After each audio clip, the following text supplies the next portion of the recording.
Hey everybody, Joe Kuiper, Commercial Product Manager at Lincoln Electric, here to share with you the Power MIG 215 MPI's loading and saving feature. Let's take a look at the screen and we'll walk through it. So say I was walking through Ready, Set, Weld, set all of my settings, and I really like the settings that I was on when I made that weld. I have the option with the Power MIG 215 MPI to now save that. Press for options, I would scroll down to my save memory feature. I can select a memory slot. Let's go with memory 2 and hold down.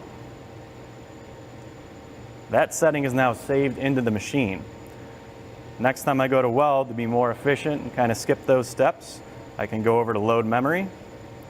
Memory 2 is now saved. I click on it and it's loaded and I'm ready to weld. If you have any questions or you'd like to learn more about the Power MIG 215 MPI, please visit lincolnelectric.com.